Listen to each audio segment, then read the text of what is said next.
Have you ever been misjudged at first glance? Just because of your appearance, the color of your skin, or the clothes you were wearing? You walk into a place where you should belong, but the look in someone's eyes tells you, no, this is not the place for you. That was the moment Dr. Naomi Carter, a successful black female CEO, found herself standing at the door of a luxury lounge, rejected, scorned, judged. No one knew she was the person who could change the system, but in that moment, she had to choose step back to avoid the noise, or stand up for herself and for all those who had been treated as if they did not exist. If it were you, what would you choose?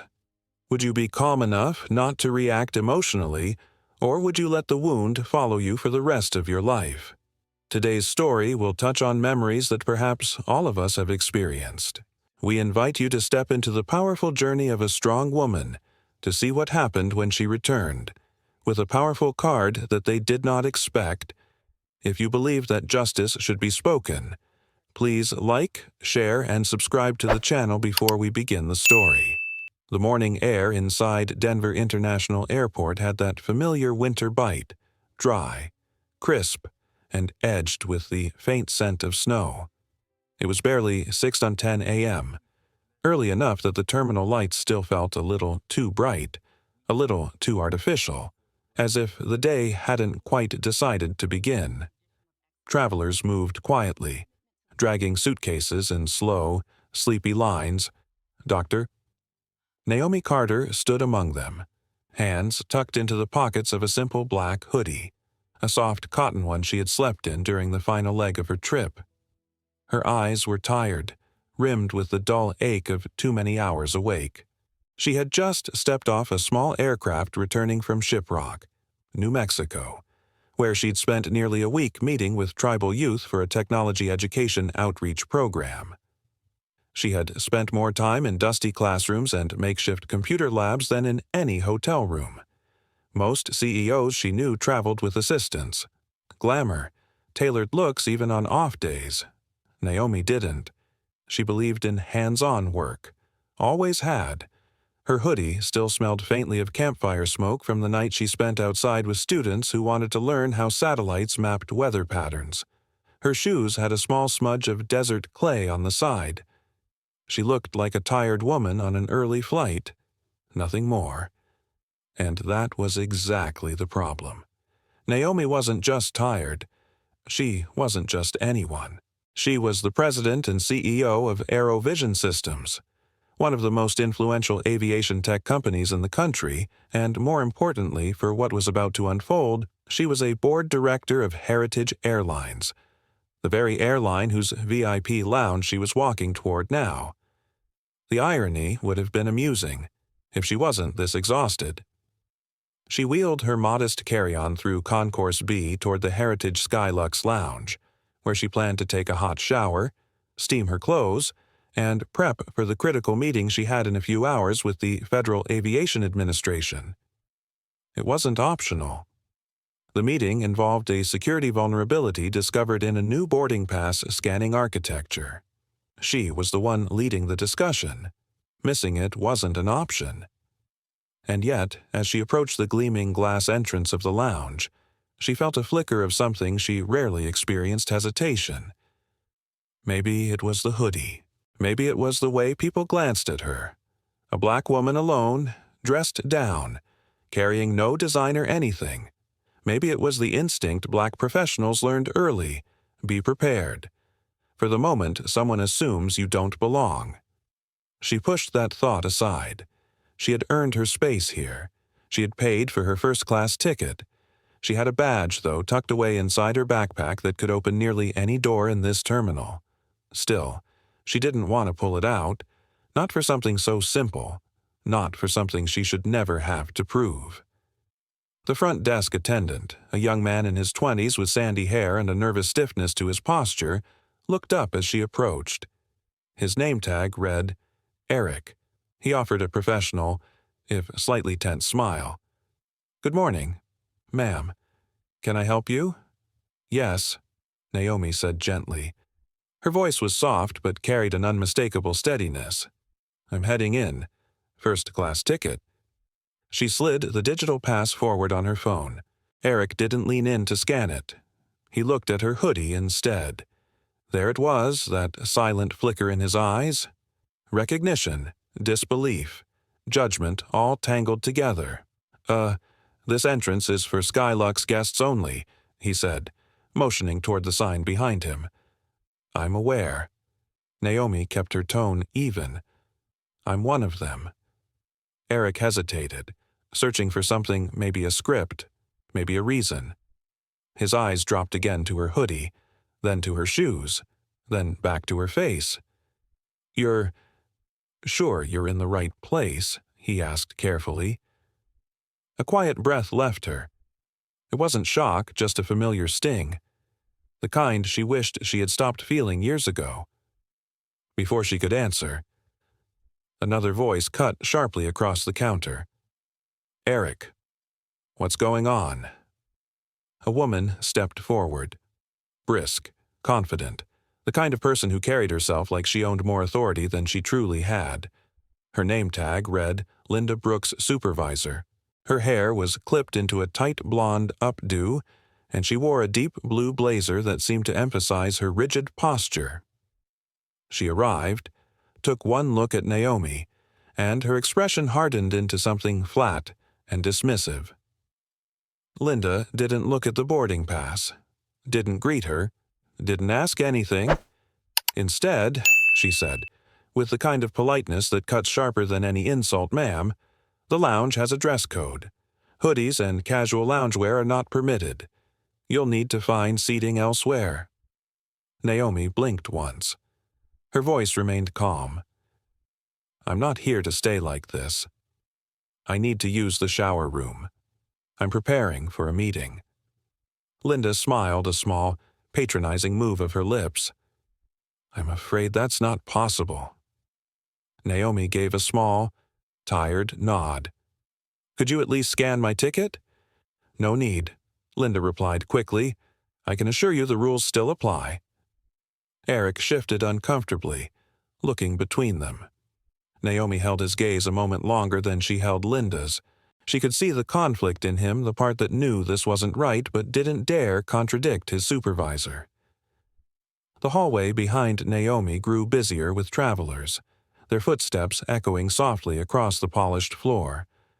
She suddenly felt exposed under the bright lights, as though she had fallen under a spotlight she never wanted. She swallowed once, steadying herself. All right, she said quietly. Thank you. Linda nodded curtly, as if she'd just solved a minor inconvenience. Naomi stepped aside, letting her breath settle as a current of cold airport air passed by from the opening automatic doors. Her hands slipped into her hoodie pocket again, this time not because of the cold, but to hide the shaking she refused to let anyone see. Not today, not here, not from them. She turned and walked away, her steps slow but deliberate, the hum of the airport rising softly around her. She knew one thing already: this wasn't over. But the way she handled it, that would matter more than anything. Doctor. Naomi Carter walked toward the long row of windows overlooking the tarmac, letting her steps fall into a measured rhythm. It was a way of breathing, a way of finding her center. People often mistook her calm for indifference, but the truth was more complicated. Stillness took work. Stillness was a discipline she had built over years of confronting rooms that doubted her before she uttered a word. She stopped beside a column and looked out at a distant aircraft pushing back. The soft glow of the cabin lights shimmered through the dawn-colored haze. It should have been a comforting sight. Aviation had been her world since she was a child, watching planes lift off from the small municipal airport outside Atlanta. Her father used to tell her that every liftoff was a promise that there were places she could reach if she kept her head high. Moments like the one she had just experienced made that promise feel both true and painfully fragile. She exhaled, slow and even, the breath almost misting against the window. Her hoodie sleeves still carried that faint campfire scent from shiprock. She traced the edge of the cuff with her thumb, grounding herself. Behind her, luggage wheels clicked and rolled. A few voices drifted by. Someone laughed softly into a phone. Life moved on. Yet Naomi stood still for a long moment, allowing the sting in her chest to settle into something she could examine clearly. She knew the look Linda had given her. She had known it her entire life. There was no cruel shout, no blatant slur, nothing that television dramas would spotlight, only a decision made in the first second of seeing her, a conclusion drawn from a hoodie, from skin, from assumptions. Naomi pressed her palms lightly together, letting the warmth of her skin meet. She had learned from her grandmother that moments like this were crossroads. She could confront the anger, or she could channel it. What mattered was not what they saw. It was what she chose to do with their blindness. Her phone buzzed once inside her pocket. Not a call. Just a reminder of the meeting she had later with the FAA. A meeting she could not walk into tired, scattered, or emotionally bruised. She closed her eyes briefly. Focus. She would handle this. But she would do it right. A soft clearing of a throat made her turn. Eric stood a few steps away, hands clasped, shoulders tight with uncertainty.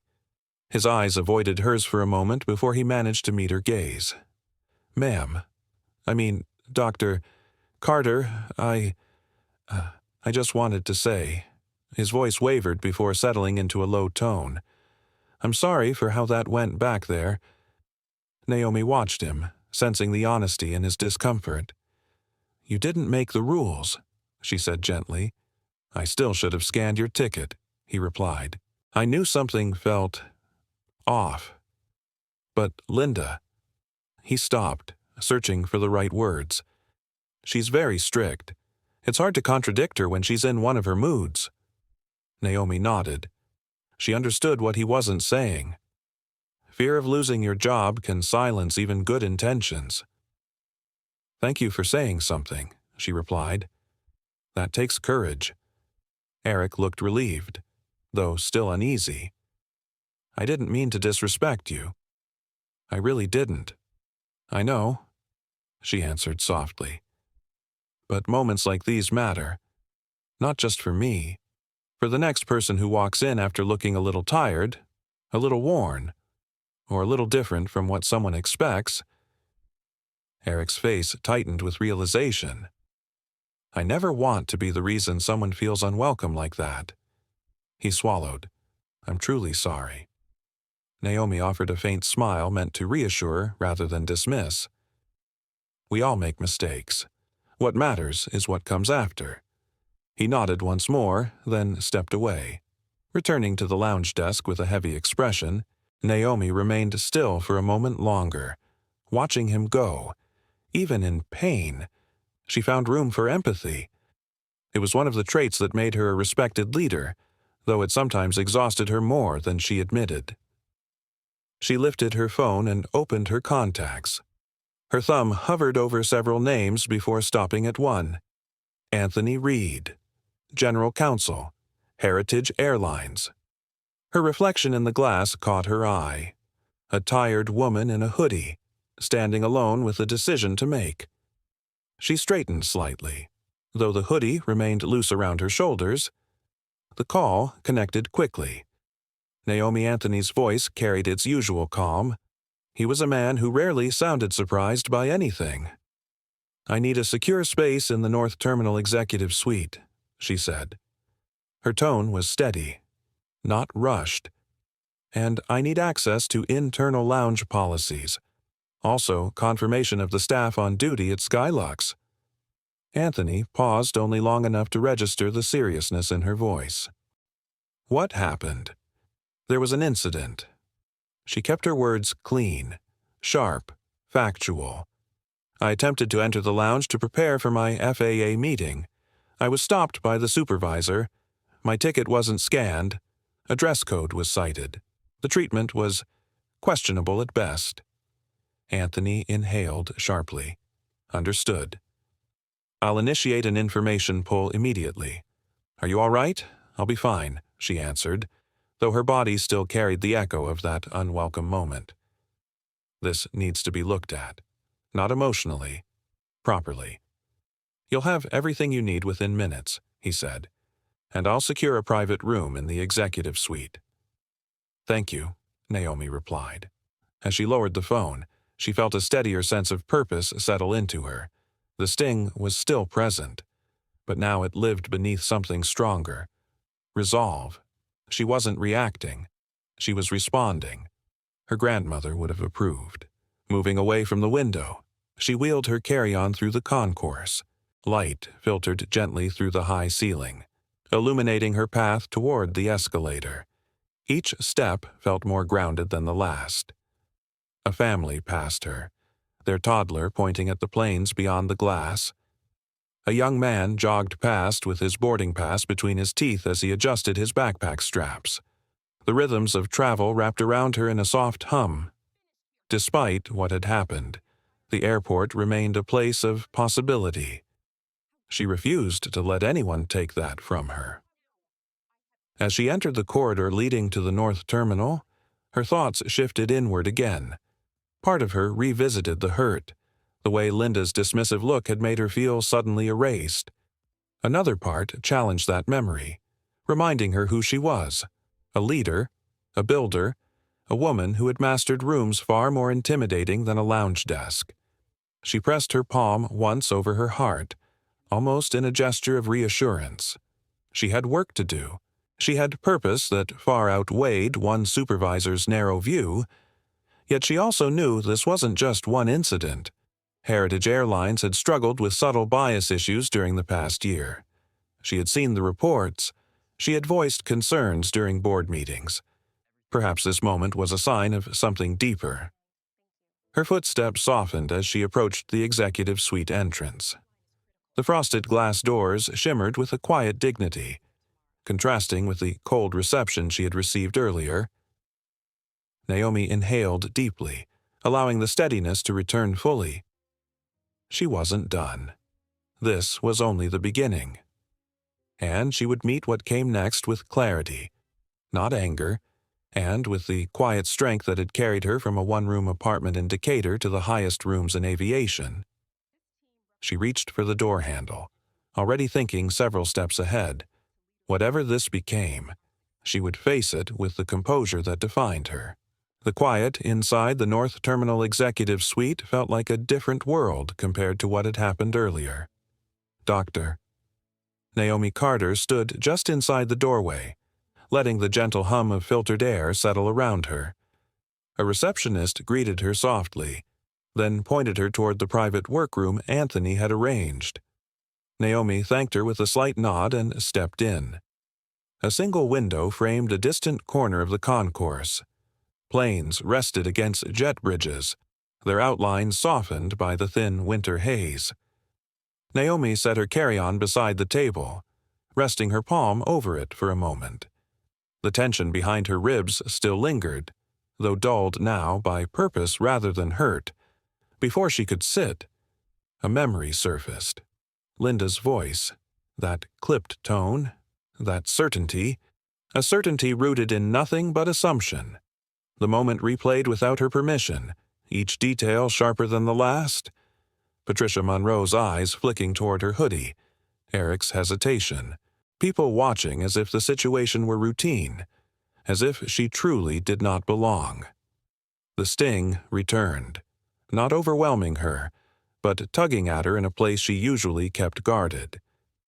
She closed her eyes for several breaths, letting the discomfort pass through her rather than clutch at her.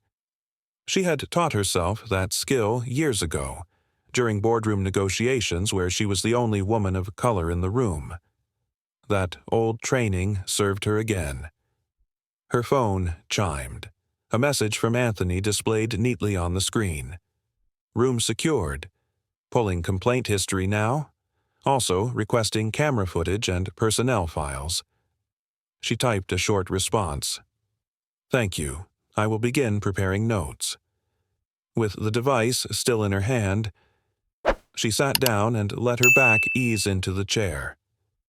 She placed her elbows lightly on the table, fingers interlacing as she steadied her breath. She had intended to prepare for her FAA meeting here, but now her mind spun around something else entirely. Not the incident itself, but what it revealed. Heritage Airlines had been fighting public criticism surrounding staff behavior for months. Subtle bias, inconsistent treatment of travelers, multiple complaints filed by passengers who felt unseen or disrespected.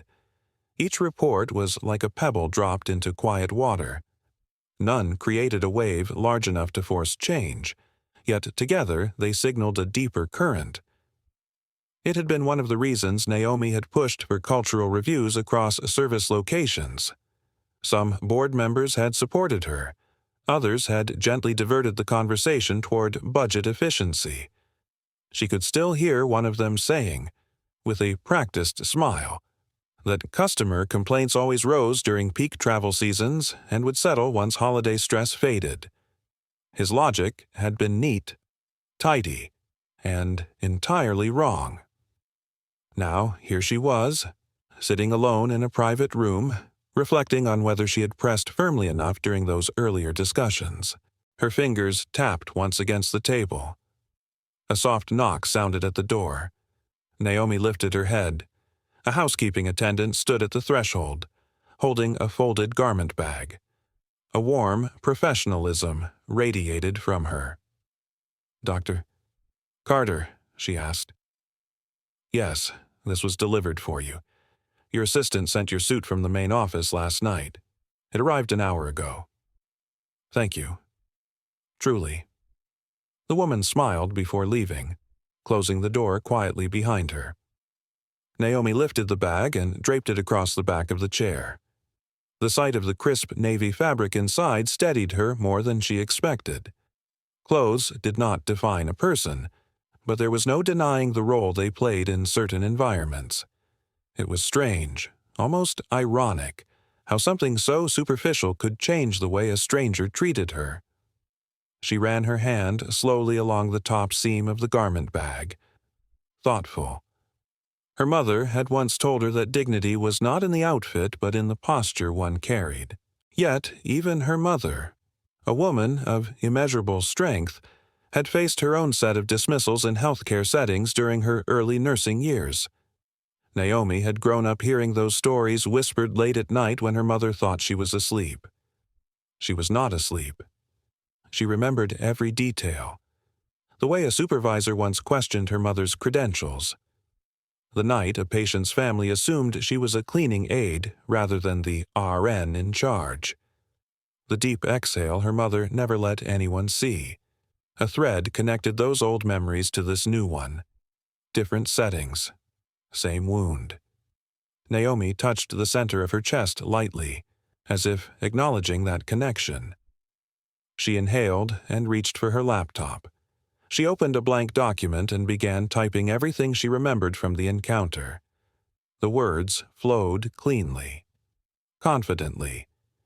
Each observation placed without emotional flourish. She wrote as an executive reporting facts, not as a woman detailing hurt. Her training allowed nothing less. Still, her chest tightened when she typed the part where Linda refused to scan her ticket. Facts held weight. Even when written calmly, they carried an emotional echo. Her laptop chimed again. A new message from Anthony appeared. "I have personnel files, working on complaint records, camera footage pulled from 5:52 to 6:18. Good," she wrote back. A thought tightened through her mind, subtle yet sharp. What if Linda had treated others the same way? What if her behavior was not a one-time moment but a pattern? What if no one had reported it because they assumed nothing would change?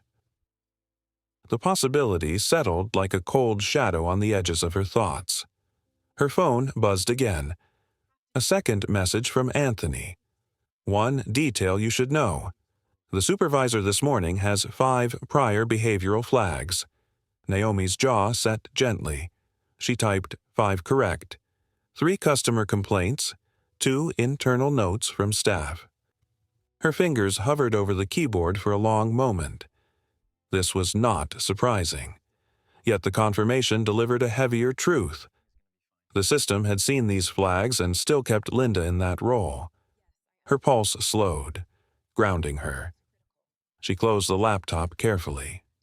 She needed to shower, dress, and regain full presence before her next steps. She rose from her seat, took the garment bag in hand, and carried it toward the adjoining private washroom. Inside. Warm steam drifted from the shower as she turned it on.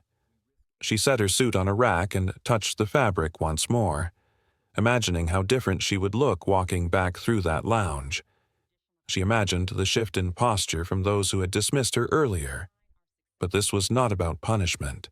It was about accountability. And accountability was not the same as revenge. She repeated that silently. She would seek truth, not triumph, correction, not spectacle, steady, deliberate action, not anger. That was the difference between leadership and reaction. She stepped under the warm spray, letting the water run across her shoulders, washing away the memory of Linda's cold eyes. In that quiet space, she allowed herself one single moment of vulnerability. Her breath hitching slightly as the weight of everything she carried settled into her spine. She placed a hand against the shower wall, her forehead following, just long enough to whisper internally, "Why does it always feel familiar?" She did not stay in that moment long. She lifted herself with the same resolve that had carried her through every barrier she had broken. Soon. She dried her hair, dressed piece by piece, button by button, until she stood in the mirror as the version of herself the world respected instantly. But the woman in the hoodie earlier was no less deserving of that respect. She held that truth gently. When she finally stepped out of the bathroom, suited and composed, a renewed clarity filled her. The incident at the lounge was no longer a personal hurt. It was evidence. Evidence of a systemic gap she had warned about. Evidence she would bring into the boardroom without trembling. She picked up her laptop, checked the time, and prepared to head toward the meeting room Anthony had arranged. The air felt different around her now. Steady. Purposeful. She was ready to confront this with everything she carried inside. When Dr. Naomi Carter stepped out of the executive washroom, dressed in her tailored navy suit, the world around her seemed to soften in a subtle way. She adjusted the cuffs, smoothing the fine fabric with a slow touch. The transformation was obvious yet quiet. The suit had structure. It held authority. But what steadied her most was the sense of purpose she carried in her chest. Still, a small ache lingered beneath her ribs. That earlier moment at the lounge remained inside her like a bruise pressed by memory. She had learned to endure these bruises with grace. But enduring did not mean ignoring. She gathered her laptop, slipped her phone into her pocket, and moved toward the door with a calm that came from years of practice. The hallway outside was still. A muted hum from the concourse drifted through the walls, distant and steady. For a moment, she paused, resting her fingertips lightly against the handle of her carry-on. There was a sense of crossing from one chapter into another, though no one around her knew. A single thought moved through her mind.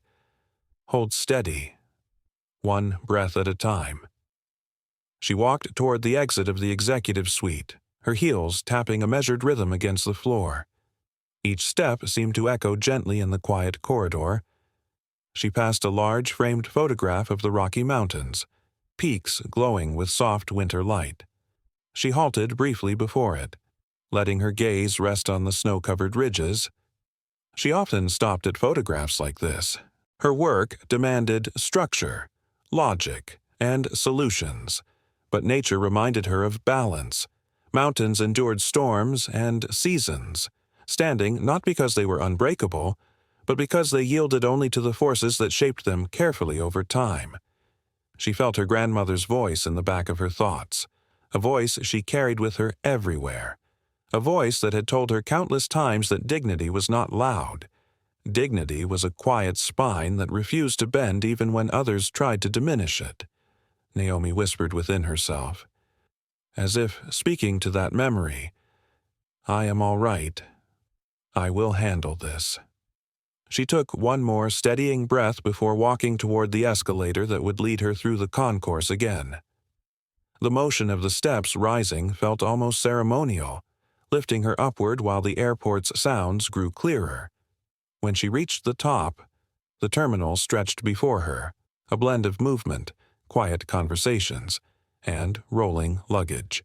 Her feet carried her along the wide walkway as she navigated through small gatherings of travelers.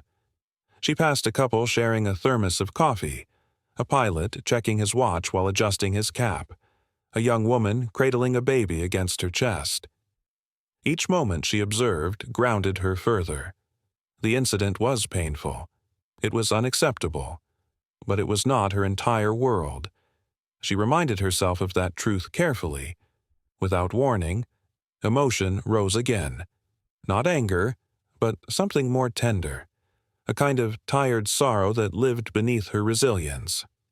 She slowed her steps and found a quiet alcove between two gates. The overhead light cast a warm glow on the row of empty seats. She sat down gently, placing her carry-on beside her. Her hands rested loosely on her knees. She looked down at her open palms and felt a small tremor still lingering there. It was faint, but not invisible. She had always been honest with herself, and honesty right now meant acknowledging that what happened earlier had cut deeper than she wanted to admit. She closed her eyes, letting her inner world take shape behind them. Old memories surfaced with surprising clarity. The time she was mistaken for an intern at a leadership summit, even though she had been the keynote speaker. The day a vendor assumed her assistant was the CEO because he was white and wore a suit, while she had arrived early in simple travel clothes. The meeting where she had to repeat an idea 3 times before it was accepted. Only after a male colleague reframed it, using almost the exact words she had spoken. She had lived through these moments with composure. She had succeeded despite them. Yet each one left a mark. A quiet mark. A mark she rarely spoke of because speaking of it did not erase it. A breath shook softly from her chest. Though she kept it as controlled as she could, her throat tightened. Just for an instant, as her vulnerability brushed the surface of her restraint, she lowered her head slightly. Why does it still hurt in the same place every time there was no answer? But the question itself was part of her healing. That was something she had learned over the years. Some wounds did not close because they were reopened by repetition, not because they were weak. A shadow moved beside her. Naomi opened her eyes and saw a middle-aged man with kind features standing a few feet away. He wore a fleece jacket and carried a small backpack. His expression held gentle concern. "Excuse me," he said softly. "Are you all right?" His tone held no assumptions, no judgment, only humanity. Naomi gave a small, composed smile. "I'm okay. Thank you for asking." He nodded once, offering a simple, sincere smile before walking on. She watched him go with quiet appreciation, a small reminder that not everyone saw only the surface. The moment grounded her again. She rose from the seat, adjusting her jacket and brushing her fingers across the handle of her carry-on. She felt steadier now, more anchored. She continued toward the executive meeting room. As she neared the entrance, she checked her reflection in a tall window. Her posture was straight. Her expression was calm. Her eyes held strength, though still shadowed with a trace of lingering pain. That was all right. Strength did not require the absence of hurt. Her phone buzzed lightly in her pocket. It was a message from Anthony. "Ready when you are?" She typed back, "I'll be there in 2 minutes." She pocketed the phone and touched her chest once, a gentle gesture she often used to center herself. The warmth beneath her hand reminded her that, despite everything, her heart remained steady. The conference room awaited her. Conversations and decisions lay ahead. She was ready to enter that space as both a leader and a woman who had been wronged, without letting either part overshadow the other. She reached the doorway, placed her hand on the handle, and stepped inside. What happened earlier still lived within her, but she no longer carried it alone. The next chapter of this day was beginning, and she would meet it with clarity, patience, and the quiet strength that had always defined her. The conference room Anthony had secured was quiet, illuminated by soft, recessed lighting that made the polished table shine like still water. Doctor. Naomi Carter entered with a composed step, closing the door behind her. The silence in the room felt intentional, as if granting her space to settle her thoughts before moving into the next stage of this day.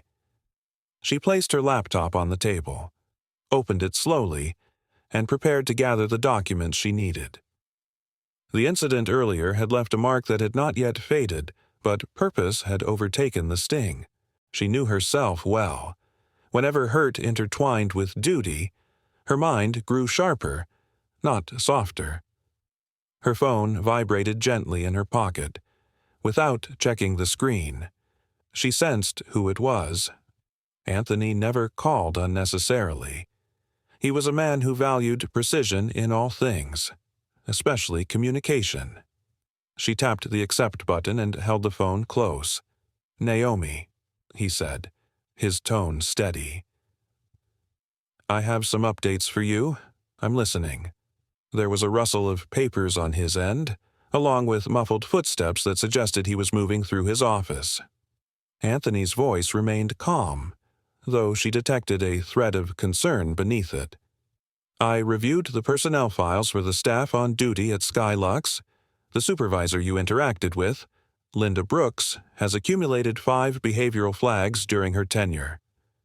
Naomi rested her elbow gently on the table, allowing her fingers to touch her chin. 5 is significant," she said quietly. "It is," he agreed. 3 customer complaints regarding attitude or inappropriate comments. 2 internal notes filed by junior employees about inconsistent enforcement of policies. Naomi's breath deepened. She felt a familiar heaviness bloom behind her sternum. "Were any of these reviewed by upper management?" "They were noted," he answered, "but the follow-through appears minimal." Naomi closed her eyes briefly.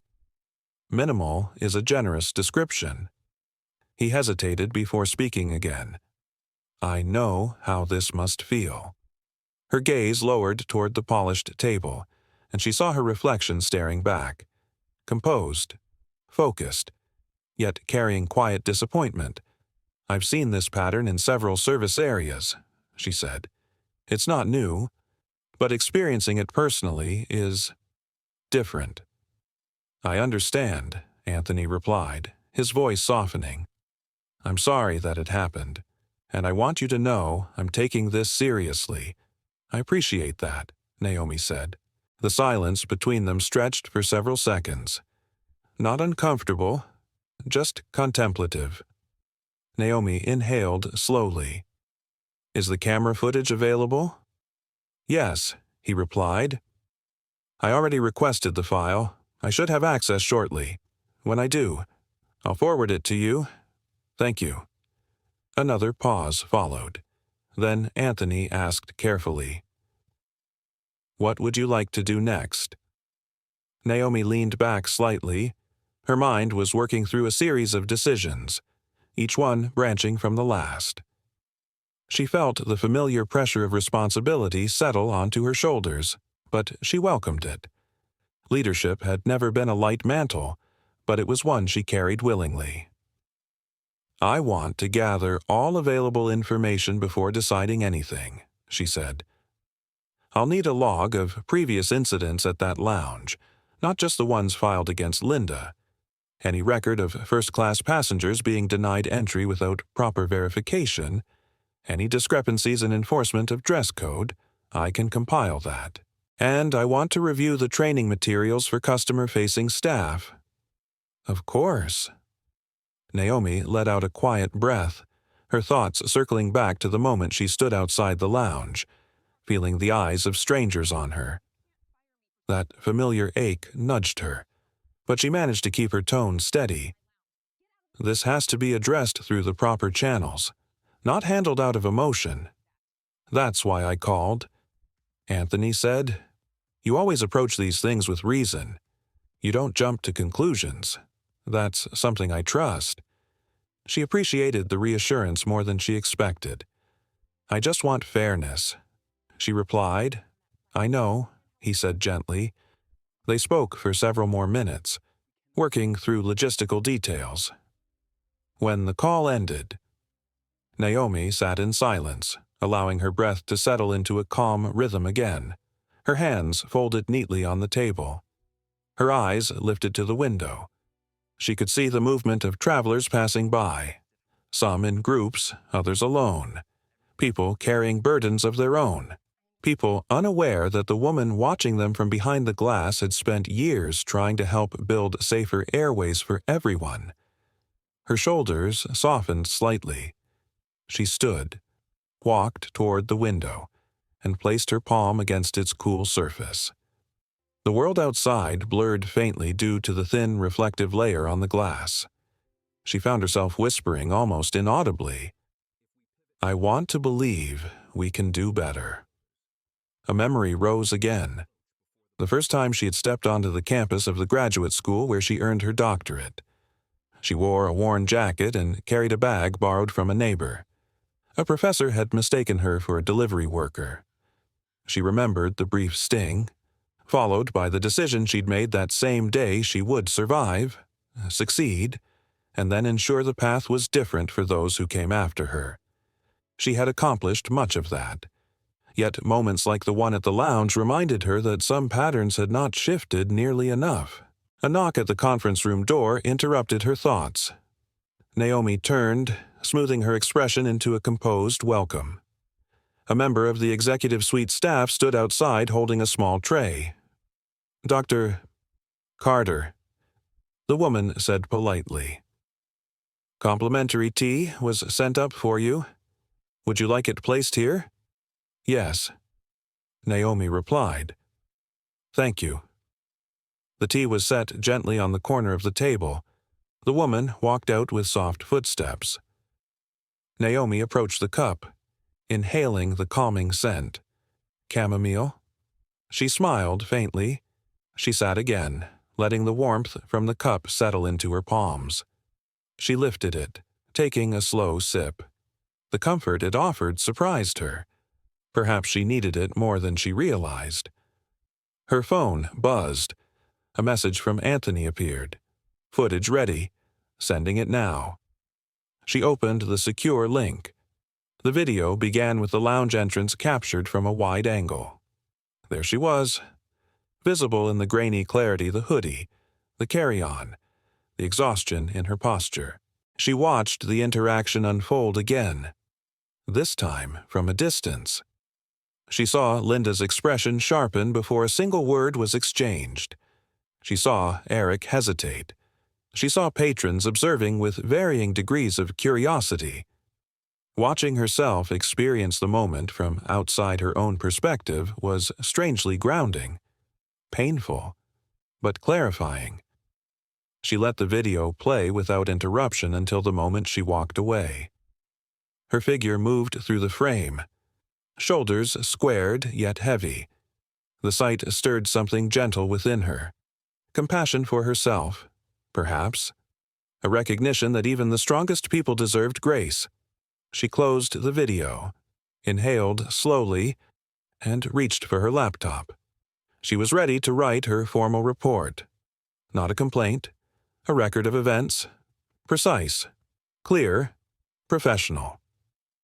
Before she began, she took another sip of tea and let her gaze drift once more to the window.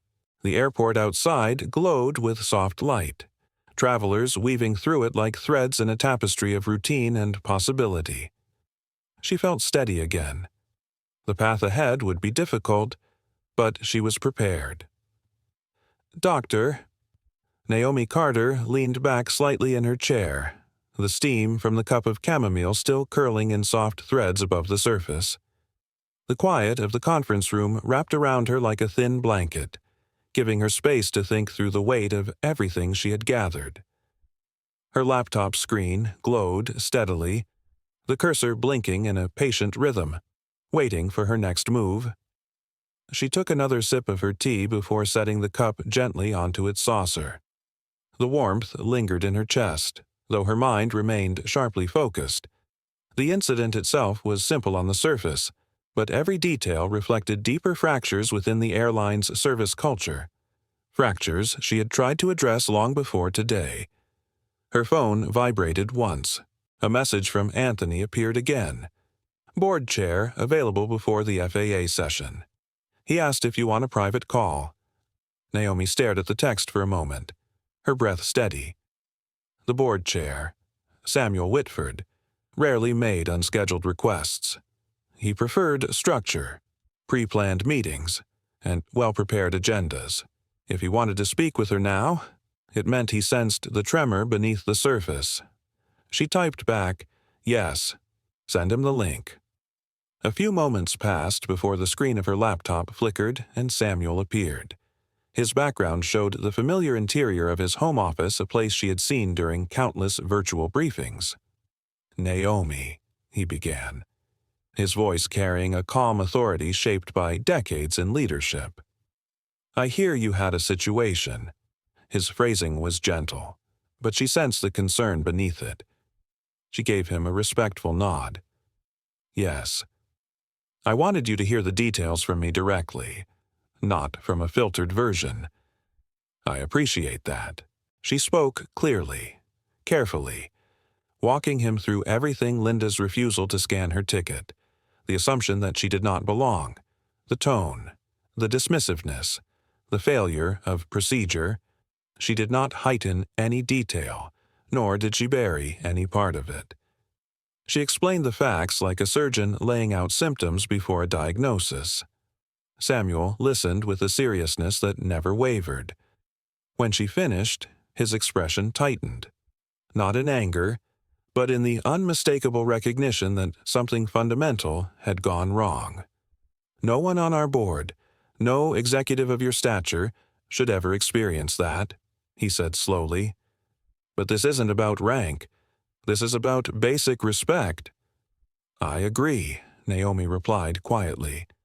"If this happened to me, it has happened to others who had no way to raise the issue." The chair exhaled thoughtfully and adjusted his glasses. "What would you like to do moving forward?" Naomi paused. Her thoughts shaped themselves into a steady line before she spoke. "I need a formal internal review, not just on the incident, but on the patterns surrounding it. I want the board to see the data, not anecdotes, not speculation, data." Samuel nodded. "The board listens to you more than you realize." She offered a faint smile at that. "Sometimes, but this needs more than listening. It needs structural change. I can convene a short board session before the FAA meeting." Samuel replied, "I'll gather everyone in 15 minutes. You lead the briefing." She felt her pulse quicken, but not from anxiety. It was purpose. "Thank you," she said. The call ended. Naomi closed her laptop halfway and sat with her eyes lowered. 15 minutes, enough to prepare, enough to center herself. She placed one hand lightly at the base of her throat, feeling the slow cadence of her breath. A question nudged through her thoughts. Do I have the strength for another confrontation today? The answer rose with clarity. Yes, not because she wanted it, but because she had spent her entire life preparing for moments like this. Moments where quiet firmness mattered more than volume. Moments where composure was not silence, but strategy. She opened her laptop again, reviewing her notes one last time. She highlighted key points, rearranged a few lines, and created a clear sequence she could deliver without relying on emotion. A soft knock interrupted her work. She looked up. Eric stood at the doorway, his posture hesitant. "Doctor." Carter, may I speak with you? Naomi gestured gently for him to enter. He closed the door behind him, his gaze lowered. I don't want to take much of your time, he said, voice soft, but I've been thinking a lot about what happened. I should have handled things differently. Naomi observed him quietly. He was young, early 20s at most, still learning the edges of authority and fear. Tell me what you're feeling, she encouraged. Eric swallowed hard. I froze. I knew the moment felt wrong, but I didn't know how to push back. Linda can be intimidating, and I'm still new. I didn't want to lose my job. Naomi nodded slowly. Fear can silence even good people. What matters is the awareness you gained. Eric's eyes lifted. I just want to do better next time. You will, she said softly. Awareness is the first step. The next is courage. He breathed in deeply, letting her words settle. Thank you for being patient with me. Most people wouldn't be. Naomi gave a small, sincere smile. I've been in your position before. Many times, I know what it's like to feel powerless. He nodded quietly. If anyone asks what happened, I'll tell the truth. I won't hide anything. I appreciate that, she replied gently. When he left the room, Naomi sat back again, letting her thoughts recalibrate. His honesty mattered. The smallest voices often revealed the largest truths. Her phone buzzed. Board meeting link is open. Ready when you are.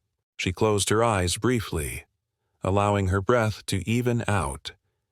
This was the moment where her personal experience became something larger, something that could reshape not just a single lounge, but the fabric of an entire service structure. She lifted her head, calm and steady, and clicked the link. One by one, the faces of the board appeared. Samuel, several senior directors, department heads, people she had navigated complex decisions with for years. Samuel gave her a nod. Naomi, the floor is yours. She inhaled. This morning, she began, her voice even and clear. I was denied entry to our premium lounge, not because of my ticket, not because of our rules, but because of an assumption. The room grew still. She could feel every attention drawn toward her like a silent tide. This was not an isolated moment, she continued. It is a mirror held up to deeper issues we have ignored. Her voice carried no anger, only truth. This is our opportunity to correct course, she said. Not just for me. For every traveler who walks through our doors. The meeting unfolded like the first rumble of a coming storm, quiet but undeniable. Faces shifted from concern to resolve. Questions rose, agreements followed. A plan began to form. By the time the discussion paused, Samuel leaned forward. Thank you, Naomi. Your clarity is needed now more than ever. She nodded, though her heartbeat softened with relief. There was still a long way ahead. But something had shifted, something irreversible, and she was ready for whatever came next. The virtual meeting dissolved one screen at a time, leaving Dr. Naomi Carter alone again in the quiet conference room. The last to disappear was Samuel, who offered her a steady nod before the window closed. For a few breaths, she sat motionless, hands folded gently in her lap, feeling the aftershocks of the conversation ripple softly through her chest. She had delivered her report with clarity, but clarity never guaranteed acceptance. Yet, this time, something in the room had shifted. Even through pixels and speakers, she sensed it. The board had listened. Not politely, not passively, but with the kind of attention that signaled the beginning of accountability. Still, that subtle victory did not erase the heaviness she carried. Her thoughts circled back to the moment outside SkyLuxe, to the way Linda had looked at her as if she were an inconvenience instead of a guest. That look had carved itself deep in Naomi's memory, joining a long library of similar moments collected across her life. Her fingers touched the edge of her laptop. She needed air. She rose, gathering her phone, and stepped out into the corridor that led to the main concourse. The gentle hum of travelers flowed toward her like a tide. As she walked, the emotional weight pressed against her chest once again, slower now, more controlled. She moved to a quieter section near the large windows where sunlight spilled softly over the floor. A row of benches lined the glass. Naomi chose the one near the end and sat, setting her hands in her lap. Outside, a Heritage Airlines jet rested on the tarmac, its tail painted in the company's deep emerald colors. She watched crew members load cargo with practiced motion. The plane seemed so calm, so indifferent to the conflicts unfolding inside the buildings that surrounded it. Her eyes softened. She loved aviation with a depth she rarely spoke about. Loved the promise in every departure. Loved the way a plane ignored borders and bias, rising above both. She had once believed that working within the system would be enough to fix it. Maybe it still could be. But today had reminded her that progress never moved in a straight line. Her phone buzzed in her hand. A new message. Standing by if you need anything else. Naomi considered typing a reply, but her thoughts drifted instead to something deeper. Something more personal. She lowered the phone onto the bench and let her eyelids fall for a moment. The familiar ache resurfaced. She could still feel how small she had felt when Linda dismissed her. That moment had pierced her, not because she doubted herself, but because it reminded her how easily someone else could try to take her dignity. A soft exhale escaped her lips. She whispered inwardly, almost like a quiet confession. Why does it always land in the same place? A memory surfaced, uninvited yet vivid. She was 10. Standing in a grocery store beside her mother, a clerk had accused her mother of using the wrong discount card, speaking to her with a tone coated in suspicion. Her mother had answered with calm grace, but Naomi remembered the hurt hidden behind her mother's eyes. That same hurt lived in her now. She opened her eyes slowly. The concourse around her continued its rhythm. Travelers moved with their suitcases. Announcements echoed overhead. Soft chatter drifted from nearby gates. Life continued. Indifferent to her quiet internal battle. A shadow fell gently across the floor. She looked up. A young woman in airport staff uniform stood a few feet away, offering a tentative smile. Her name tag read Maya. "Dr. Carter?" Maya asked softly. Naomi sat upright. "Yes, I hope I'm not interrupting. I just wanted to check in. I heard about what happened earlier." Her voice trembled slightly, heavy with sincerity. "I'm sorry you experienced that." Naomi studied the woman's face. No defensiveness, no guilt that demanded absolution, only genuine concern. "Thank you," Naomi said warmly. "That means more than you know." Maya shifted her weight, hands clasped in front of her. "If it helps at all, there are many of us who believe the company needs to change. Some of us have been hoping someone on the board would push for that." Naomi's brows lifted slightly. "You've seen similar behavior." Maya hesitated, then nodded. "Some supervisors treat passengers differently based on clothes or accent or other things, and when staff speak up, we're told not to misinterpret situations." She swallowed. "I felt afraid to contradict them." Naomi's heart softened. She gestured for the young woman to sit beside her. "Maya did. Your voice matters," Naomi said gently. "Even when people try to convince you it doesn't. Even when it's hard." Maya looked down for a moment. "I wish I had courage like yours." Naomi smiled softly. "Courage doesn't arrive fully formed. It grows each time you choose truth over fear." The young woman inhaled slowly. "Thank you. I won't forget that." After a moment, Maya stood, offering Naomi a grateful nod before returning to her work. Naomi watched her go, feeling a small warmth kindle in her chest. The quiet conversation had done something unexpected. It eased the tightness inside her. She remained on the bench for a few minutes longer, letting the sunlight warm her shoulders. Her thoughts steadied. Her breathing deepened. The subtle storm within her began to soften. Her phone buzzed again. FAA team is ready for your briefing. Room N214. Anthony Naomi rose from the bench and gathered her carry-on. The concourse stretched before her, filled with shifting bodies and scattered conversations. She straightened her posture, smoothing her suit jacket with a gentle motion. She began walking toward the meeting room. Each step felt intentional, grounded. Halfway along the walkway, she slowed for a moment, touched her hand gently to her chest, and whispered inwardly, "You did not break. You did not shrink. You are still here." When she reached room N214, she paused outside the door. Voices murmured inside, quiet but firm. She could feel the weight of the next conversation waiting for her.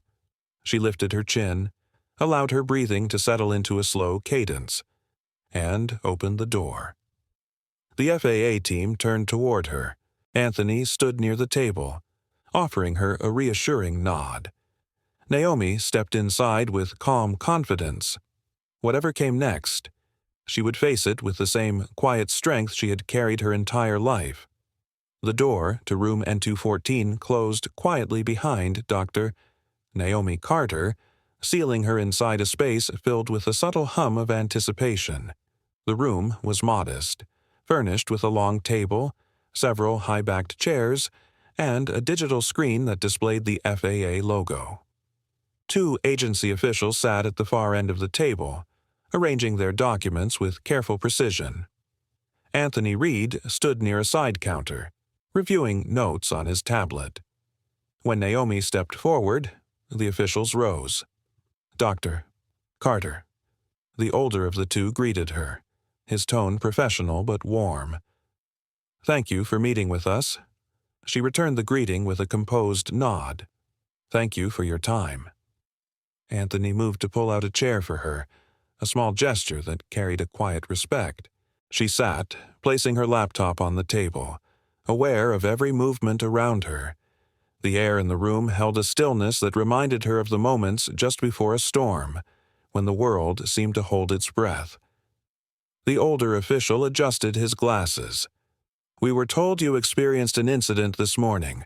We want to make sure you're fully supported. Before we begin the scheduled briefing, we'd like to invite you to share anything you believe is relevant." Naomi folded her hands gently on the table. "I appreciate the invitation. And yes, something did occur.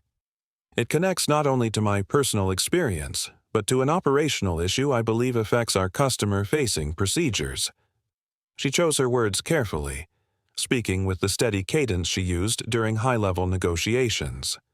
She walked them through the facts of the confrontation at SkyLuxe, the refusal to scan her ticket, the tone, the assumption, the dismissal.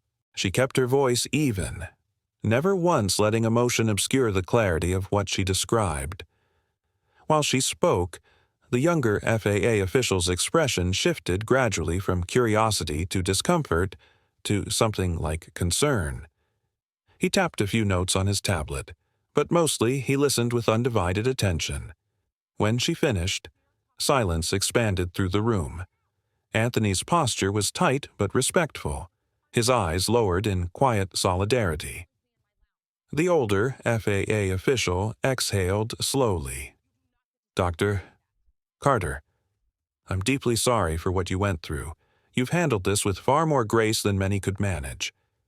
Naomi inclined her head. "Thank you.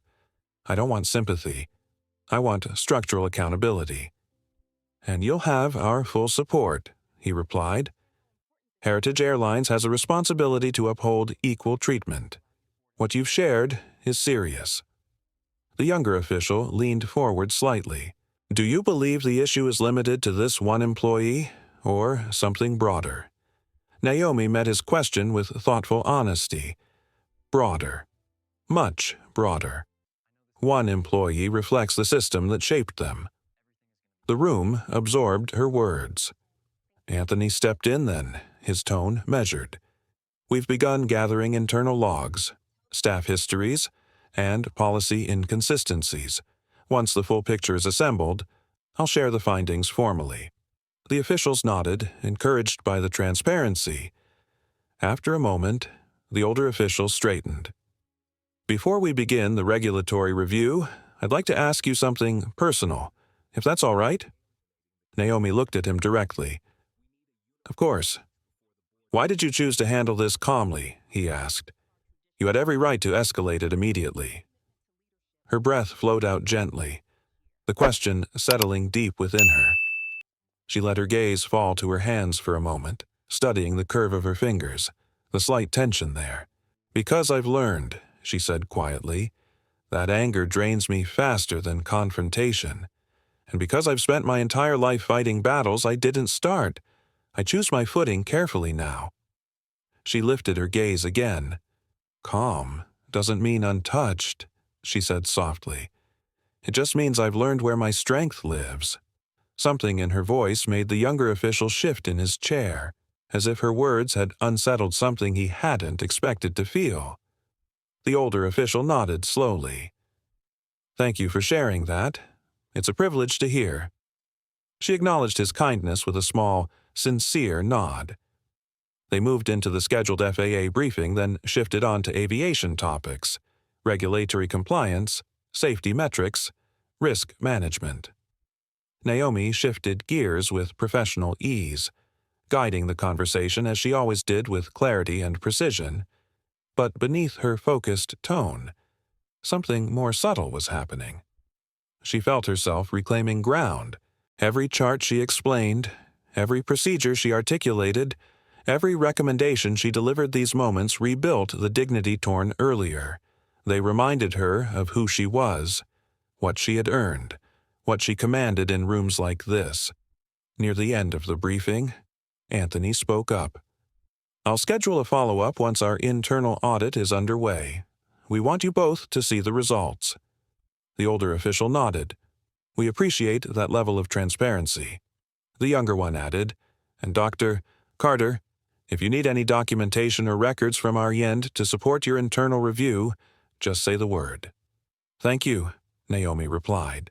When the session ended, the officials gathered their things, offering her one last respectful nod before exiting. The door closed behind them with a gentle thud. Silence filled the space. Anthony placed his tablet on the table and looked at her with quiet admiration. You carried that meeting with so much composure. Naomi exhaled slowly, her shoulders softening. I didn't feel composed, not entirely. That's how I know you were. Anthony replied, Composure isn't about what you feel. It's about what you choose to hold. His words warmed something inside her. Naomi stood, gathering her laptop. The exhaustion she'd held at bay since the incident began to seep through not physical exhaustion, but the emotional heaviness of having to be strong for far too long. She pressed her fingertips lightly against her temple. I need a moment. Take it, Anthony said gently. I'll finalize the documents for the board. She nodded gratefully and stepped out of the room. The corridor was quiet, lit by soft white panels. She walked until she found a small alcove near a supply closet, tucked away enough to feel private. There. She leaned her back against the wall. For a few long breaths, she simply existed, no role, no armor, no expectation. Just a woman feeling the weight of the morning settle through her body. Her eyes closed slowly. The hurt was still there. Faint but present. The frustration, the disbelief, the fatigue that came from being strong in ways most people never had to understand. For a moment, one solitary moment, her breath trembled. She lifted her hand to her chest, pressing gently, as if grounding herself. Her thoughts whispered inwardly, You did well. You held steady. You're allowed to feel this. Her breathing eased. Something in her settled. She pushed away from the wall when she felt ready. Not fully restored, but steady enough to keep moving. She smoothed her suit, straightened her shoulders, and began walking back down the corridor. The day was far from over. She still had to return to the lounge. A necessary step, a difficult one. But she would face it, not as the woman denied entry, but as the woman who now demanded truth. Doctor. Naomi Carter walked down the corridor with a measured calm, though her chest still carried the soft throb of fatigue. The quiet alcove had given her enough steadiness to move forward again. She reached the end of the hallway and paused beside a broad window overlooking the central atrium of the terminal. Light rippled across the polished floor below, reflecting off the slow stream of travelers weaving through security lines. She rested one hand lightly on the railing, allowing her breath to settle into a gentle rhythm.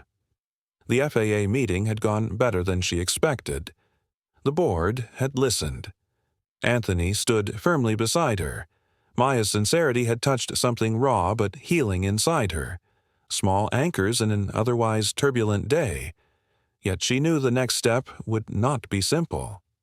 Returning to SkyLuxe meant stepping back into the place where everything began, facing not only the staff, but the memory living inside those walls. Her phone buzzed in her hand. A message preview appeared. It wasn't from Anthony. It was an internal group thread for SkyLuxe staff. She frowned. She wasn't part of that group. It must have been forwarded to her by someone.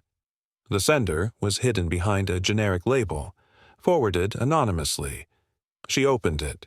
A text appeared, written minutes earlier. Brooks is freaking out. She keeps saying the woman she turned away wasn't the right type for first class. Manager Reynolds told her to relax because she looked like she wandered in from the wrong gate anyway. This is going to blow up. I'm telling you all now. Naomi felt the air in her lungs shift. Something cold and familiar pressed against her sternum. She read the message twice, slowly, letting each word settle with unfiltered clarity. There was no misinterpretation in those lines. It wasn't just a moment of poor judgment. It was the truth, spoken behind closed doors. It was bias laid bare without the polish of customer service smiles or the restraint of rules. Her grip on the phone tightened, though her expression remained composed. Another message followed. If corporate finds out, we're done. Someone better delete the footage before they pull it. A quiet stillness spread through Naomi's body. A stillness not born of calm, but of something sharper, something cold and resolute. She lowered the phone, letting her arm rest gently at her side. The hum of the terminal seemed to fade around her as she replayed the words in her mind. Words that confirmed everything she had felt, everything she had sensed in the way Linda looked at her, the dismissiveness, the refusal to scan her ticket, the ease with which she assumed Naomi did not belong. A moment passed before she spoke softly to herself, a whisper almost inaudible. Thank you. Whoever sent this. The anonymity didn't matter. Somewhere in that lounge, someone had chosen truth over silence. A small spark of integrity survived where she least expected it. She tapped a quick message to Anthony. I received internal staff messages. We need to meet immediately. He responded in seconds. Where are you? Naomi looked down the concourse toward a quiet seating area near gate C19. On the second floor overlook, C19. Bring your tablet. On my way. She pocketed the phone and moved toward the escalator. Her steps were steady, but inside, emotion swirled beneath the surface. Anger, disappointment, sadness, but also something clearer than all of them. Purpose. She reached the overlook, choosing a bench near the railing. The terminal stretched out before her, a living map of movement and sound. She placed her carry-on beside her and sat upright, hands folded lightly in her lap. Anthony arrived within minutes. his expression tight but focused. He sat beside her, lowering his voice. "What happened?" Naomi handed him the phone without speaking. He read the messages quickly, his jaw tightening with each line. "This is damning," he said quietly. "It's honest," Naomi replied. "This goes far beyond procedure." He continued, "This is systemic bias, careless bias, and attempts to cover it up." Naomi nodded slowly. "They believe their words are safe because they assume no one will ever hear them." Anthony exhaled sharply. "This changes everything. I'll add it to the internal review files immediately."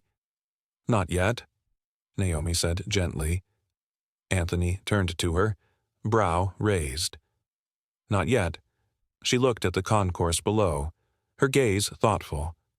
"This can't look like retaliation, or emotion, or personal anger." She touched her fingers lightly to her chest. "It has to be part of a pattern, documented, proven, untouched by impulse." Anthony understood. He gave a small, respectful nod. "Understood. We wait, but we hold it." Naomi closed her eyes briefly. "Yes, we hold it." A silence stretched between them, quiet but steady. She opened her eyes again, gaze softening. "There's something I need to do," she said. Anthony studied her carefully. "You're going back to the lounge." "Yes, you don't have to," he said gently. Her voice was firm but calm. "I do." He held her gaze for a long moment, then rose, placing a supportive hand lightly on her shoulder. "I'll be nearby if you need anything." "Thank you," she said. He walked away, his footsteps fading into the hum of the concourse. Naomi remained seated for another moment. She lifted her hand, pressing it gently over her heart, grounding herself in the warmth of her own pulse. Fear tried to whisper. Exhaustion tried to sink into her limbs. Memory tried to tighten inside her chest. She breathed through all of it. The woman they dismissed still lived within her, but she was no longer walking toward that lounge as a tired traveler. She walked as a leader carrying truth. She rose slowly, smoothing the front of her suit. She took up her carry-on, standing tall, letting her spine lengthen with intention. She whispered inwardly, "You are steady. You belong anywhere you choose to stand." Then she turned toward Terminal A, where SkyLuxe awaited. With each step, the din of travelers blended into a gentle hum. The closer she moved, the more her surroundings sharpened. The polished floors, the tall ceiling, the familiar signage pointing toward premium lounges. The memory of her earlier humiliation tugged at her heart, but she kept walking. She approached the long corridor leading to SkyLuxe. The glass doors gleamed at the end like a cold reminder of the moment that had fractured her morning. But this time, she didn't feel small. This time, she didn't feel doubtful. This time, she didn't feel unwelcome. She stopped a few feet from the entrance, watching the silhouettes of staff behind the counter. One figure moved anxiously. Another adjusted a stack of forms. Someone else paced in a tight pattern. The room inside held tension. They knew someone was coming. They simply didn't know it was her. Naomi inhaled deeply, letting her lungs fill with slow, grounding breath. Then she stepped forward. The glass doors slid open, greeting her with a soft chime. The glass doors parted with a quiet chime as Dr. Naomi Carter stepped into SkyLuxe. The air inside carried a familiar coolness, touched lightly with hints of citrus and polished surfaces. Yet beneath the calm atmosphere was something else, something taut and uneasy. Staff members behind the counter lifted their heads at the sound of the door. Their eyes widened in a single collective breath. Linda Brooks stood nearest to the entrance, her posture stiff. She had been straightening a stack of brochures, though her hands now hung frozen at her sides. Manager Reynolds stood behind her, a clipboard tucked under one arm, his jaw tight as if bracing for impact. Neither of them moved. Naomi walked forward with quiet grace, her heels tapping a soft rhythm across the marble floor. She carried no anger in her expression, no raised chin, no visible need to assert dominance. The very calm of her presence unsettled the space more than fury ever could. When she reached the front desk, she paused.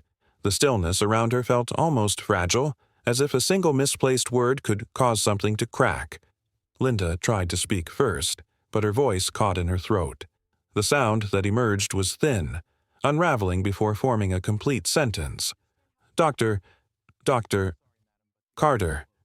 Her hands trembled as she attempted a faint smile. Naomi regarded her quietly, neither confrontational nor comforting. There was no triumph in her gaze, only a deep steadiness that made the young supervisor shrink inward. Manager Reynolds stepped forward in a hurry, his tone rehearsed but unsteady. Dr. Carter, welcome. We were expecting. Naomi lifted one hand gently, not to silence, to steady the moment. Before we exchange any pleasantries, she said with a calm almost too soft for the tension in the room, I'd like to understand one thing. Reynolds swallowed hard. Of course. Her gaze settled on him with a calm weight that made the air tighten. Why did your team refuse to scan my ticket this morning? The question floated through the space with measured precision. Linda flinched. Reynolds' breath caught. Other employees nearby shifted awkwardly, suddenly fascinated by computer monitors and paperwork. Reynolds opened his mouth, then closed it, his words stumbling before forming. It appears there was a misunderstanding, a miscommunication. My staff. Look at me, Naomi said softly. He did. It was not a miscommunication. She continued. It was a choice. Linda's eyes filled with a rising panic, her breaths shallow. I didn't realize who you were. Naomi's gaze moved to her. That's the problem. Linda's knees almost buckled beneath her. She lowered her eyes, shoulders folding inward. A brief silence followed. The room suspended in tension. Naomi inhaled slowly and turned toward the registration scanner. She placed her boarding pass neatly on the counter. This time, she said gently, scan it. Her voice held no bitterness, only truth. Linda reached for the scanner with trembling hands. Her palms were damp, her grip unsteady. She pressed the device to the QR code, and a clear chime validated the ticket. The screen flashed first-class boarding confirmed Dr. Naomi Carter, Global Platinum.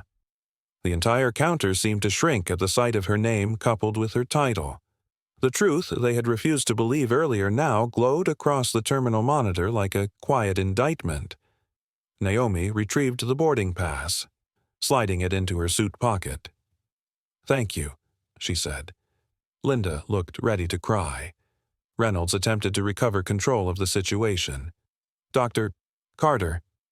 We deeply regret. Naomi lifted her hand again, but the gesture was even gentler this time. I don't need apologies, she said. I need honesty. Reynolds stilled.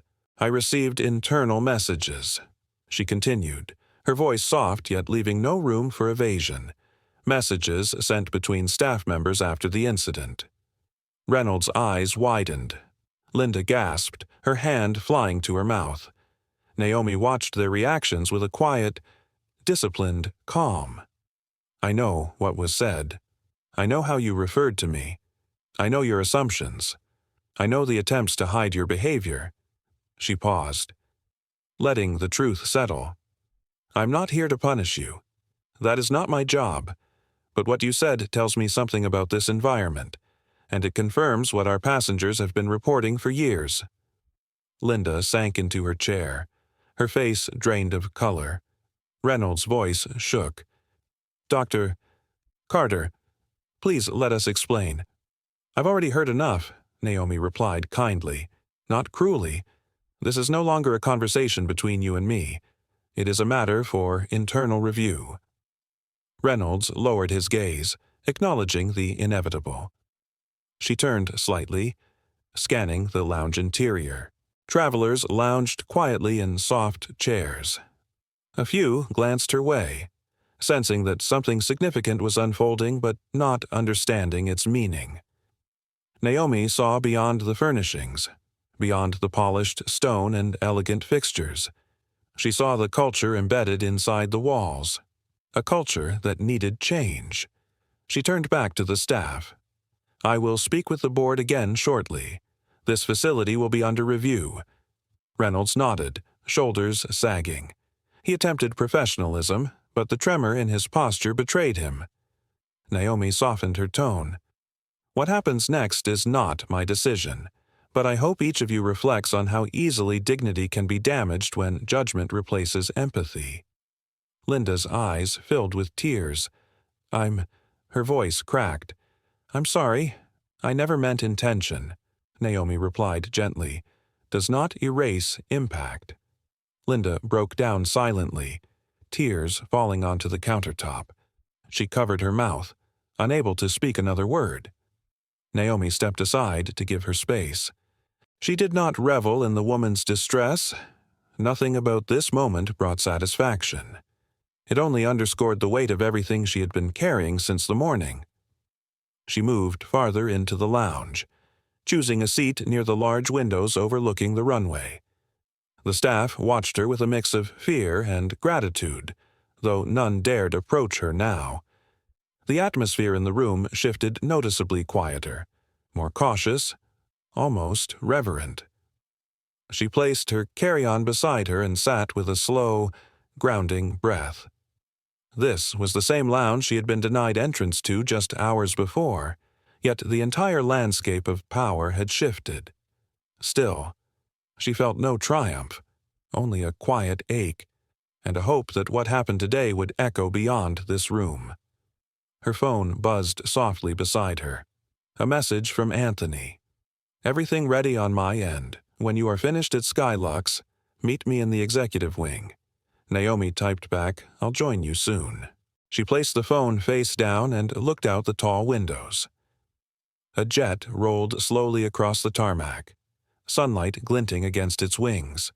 Passengers inside would soon be lifted above the clouds, unaware of the small battles unfolding on the ground. Her reflection shimmered faintly in the glass. Her posture was steady, her gaze calm, her presence no longer questioned.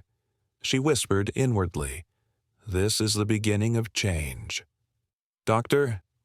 Naomi Carter remained seated beside the wide glass windows of the SkyLuxe, listening to the sound of jet engines fading away on the runway. The light spread out like a thin veil over the wooden table in front of her. The feeling inside had not yet completely subsided, like the echoes of waves in the deep sea. Not loud, but persistent. A waiter approached, placing a glass of water before her with a reserved look. He bowed respectfully, then stepped back without waiting for a response. Naomi felt the wary eyes of those around her, but there was no longer any suspicion. There was only confusion and awe. She slowly lifted the glass of water, the cool feeling spreading to her fingertips as if reminding her that she was still present, that she could still keep calm in any storm. The phone vibrated slightly. Anthony sent another message. "They are gathering in the executive wing. Whitford wants a private briefing before the full call. Take your time. We will be ready." She read the news, looking up at the sky outside the window. The clouds lay like soft ribbons, still in the vast space. For a fleeting moment, Naomi felt everything for what it was, a point of intersection between pressure and responsibility, between personal pain and larger duty. She thought to herself, "I must tell this story with truth, not anger. I must keep the fire burning." After a slow breath, Naomi stood up, picked up her briefcase, and walked toward the hallway leading to the administrative area. No one stopped. No one dared to speak. No one dared to turn away like before. The corridor leading to the executive wing was strangely quiet. The pictures on both walls showed photos of the airline's heyday, with hopeful smiles from generations of staff. Naomi glanced around and wondered if those faces were treated fairly. Or were there stories that had never been told? The glass door at the end of the hall opened as she approached. Anthony Reed waited inside. He wore a neat charcoal suit, his expression serious, but his eyes still held the concern of a long-time comrade. When he saw Naomi, Anthony nodded slightly, as if in acknowledgement she had passed the most difficult half of the journey. He stepped closer, his voice low. "You held yourself with incredible strength earlier," Naomi replied with a small but tired smile. "Strength is easy. Staying centered is the hard part." Anthony took a deep breath, as if he wanted to say more but didn't dare let his emotions get in the way. He led Naomi into a private meeting room. Inside, CEO Samuel Whitford was already seated. No aides, no cameras, just a private space to talk like real people in charge. Whitford stood as Naomi entered. His tall, thin frame regarded her with a respect unusual for a CEO known for his cold demeanor. "Dr. Carter," he said, his voice lower than usual. "I reviewed the footage." Naomi kept her eyes calm. Then, there's no exaggeration. "Whitford, Nyangat Jiao, there wasn't a moment where your composure faltered. Not one. I don't know how many executives could do what you did." Naomi put her bag down on the table. "This isn't about composure. It's about culture. Whitford imlangmot lug, roitho dai. I want you to know I'm not here to defend them. I'm here because I need your perspective. I want to hear it directly from you, without filters." Naomi sat down. Anthony sat across from her, his eyes trained on Whitford's slightest expression, as if assessing whether he truly understood the situation. Naomi opened the documents in her briefcase. She didn't rush into her presentation. Instead, she began by speaking slowly and honestly. "Samuel, what happened today wasn't about two employees making poor decisions. It was about an entire environment that allowed them to believe their instinctive bias was policy." Whitford bowed his head, his hands clasped together. Naomi tip tuk. "I was calm because I've walked through moments like this my entire life. But passengers shouldn't need resilience to be treated with basic dignity. If someone else had stood in my place, someone without the authority to hold the system accountable, what do you think would have happened?" Whitford was silent. No evasion, no interruption, just listening. Anthony looked at Naomi with quiet pride.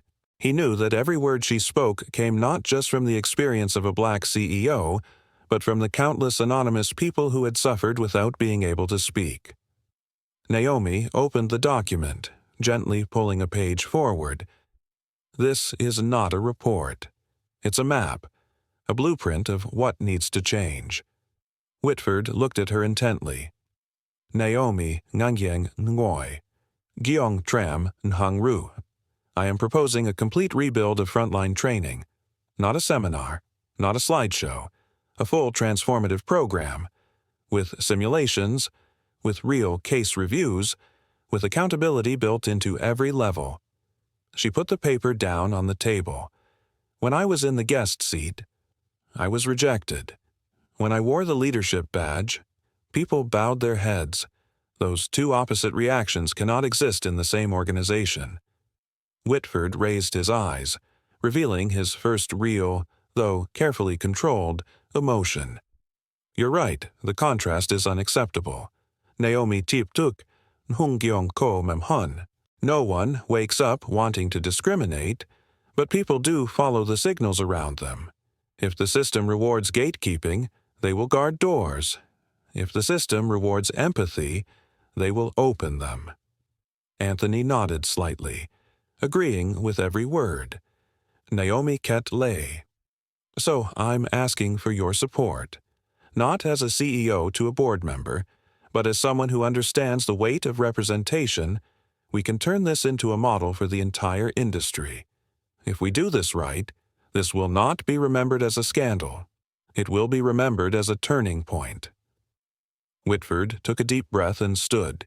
He did not speak immediately.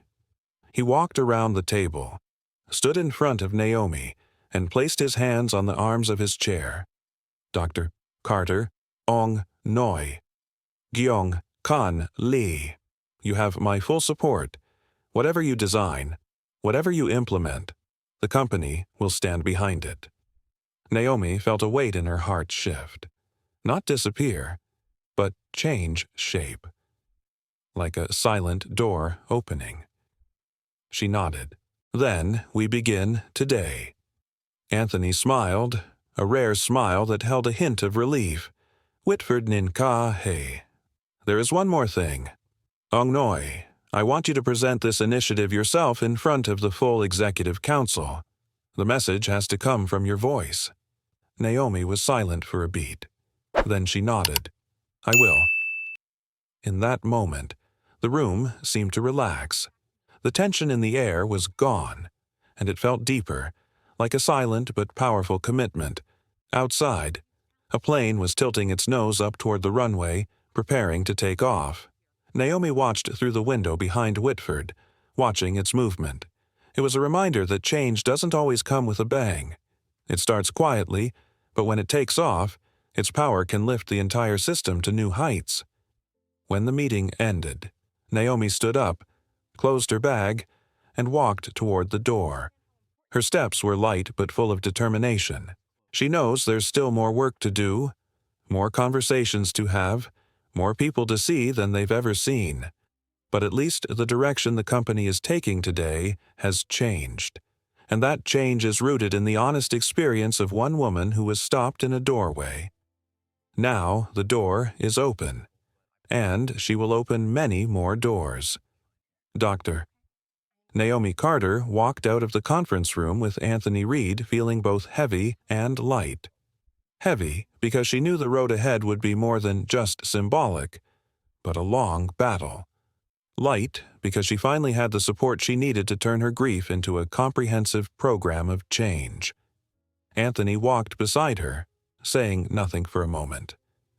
They walked down the carpeted hallway of the executive wing, where soft lighting cast shadows on the floor like two landmarks marking the distance they had traveled. He was the first to speak. Whitford meant every word. I could see it in his face. Naomi Gatney? Yes, but sincerity is the easy part. Action is harder. Anthony glanced at her, the corners of his lips curving up slightly, as if he were used to her matter-of-fact way of looking at things. You'll make them act. That's why you're the one leading this. Naomi did not answer immediately. She stopped in front of the windows overlooking the runway. A plane had just taxied, leaving a long, blurry trail of light. She watched the movement, lost in thought. Anthony, Ko Noi, Jong No Hon Tong Lei. Do you ever get tired of fighting the same battles, different uniforms, different buildings, but the same doubt in people's eyes? Anthony stood still beside her, hands in his pockets, his gaze also directed toward the airport. Tired is an understatement, he said. But every time I see someone like you walk into a room and change it, I remember why we do this. Naomi heard every word. The sincerity in Anthony's words softened her heart. A soft silence fell between them, like a breather for old wounds. Finally, she turned away from the glass door. Come on, she said. There's work to do. Anthony followed her into the internal communications room, where a small group of employees were waiting. They were part of the company's crisis management team, each of them alert but not as hostile as the SkyLuxe staff had been. The team leader, a young woman named Maya Williams, stood up as Naomi entered. Dr. Carter, Maya said respectfully. We've prepared a preliminary outline for the internal announcement. If you approve it, we can send the draft to Whitford's office. Naomi put her bag down on the table and pulled out a chair. Anthony sat across from her, serious as if he were in a strategy meeting. "Let me see it," Naomi said. Maya passed a tablet to Naomi. The message appeared on the screen. The draft had been proofread and edited by Samuel Whitford, but Naomi's voice was not yet in it. She read it line by line, sentence by sentence, making sure every word conveyed the intended message. After scrolling through the content, Naomi put down her tablet and took a slow breath. "This is good," she said, "but it's not enough. It reads like a standard corporate apology. We need to say something that speaks to the issue, not just the incident. Maya Gichun Han, would you like to add your own statement?" Naomi closed her eyes for a moment, wondering how much personal emotion to bring into the matter. Too personal, and it narrowed the issue. Too cold, and it dehumanized her. When she opened her eyes, she had the answer. "Yes," she said, "I'll dictate it." The conference room fell silent. Naomi adjusted her posture, placing her hands on the table. Her voice was low, slow, and even. "Write this," she said, "to every member of our team. What happened today was not a misunderstanding. It was a moment that revealed the distance between who we believe we are and who we truly are when no one is watching." Maya typed each word, her eyes full of concentration. Naomi continued, "Bias is not always loud. Sometimes it whispers through assumptions. Sometimes it hides in a reflex glance, but regardless of its form, the impact is felt deeply by the person who receives it." She paused for a moment, looking at Maya. "Did you get that yes? Go on." Naomi continued, "As a company, we cannot let comfort be our compass. We must let dignity be our guide. And dignity is only possible when every individual who carries our logo is treated with humanity, not hierarchy." She looked down at her hands, her chest feeling lighter as she spoke the truth. Today is not about blame. It is about rebuilding trust. Trust that begins with accountability. Trust that grows through action. One more breath. I will be leading a new initiative to rebuild the culture within our frontline teams. It will require courage. It will require humility. And it will require every one of us to choose empathy over assumption. Naomi closed with a sentence she knew would resonate with many. And when we say a customer belongs here, it must be because they are human, not because they hold a certain kind of ticket. Maya stopped, looking at the screen with emotion. "Dr. Carter, this is powerful." Naomi smiled tiredly but warmly. "Make sure it's sent to all employees. No delay." "Yes, ma'am," Maya said. Anthony looked at Naomi with understanding. "That message, it's going to shake this place. Naomi Jung Lin, Gom Tai Lu. Good. Sometimes foundations need to shake before they can be rebuilt." As she and Anthony left the room, Maya watched, her eyes filled with not just respect but renewed hope. She seemed to realize that this was not a scandal. It was the beginning of a period of real change. Naomi stepped out into the hallway. It was quieter than when she had arrived, but not cold. She felt as if the walls were absorbing the decision, waiting to become a new reality. Anthony walked beside her. "You ready for the next step?" Naomi looked straight ahead. "I've been ready for years," she said, her voice slow and steady. They just weren't ready to listen.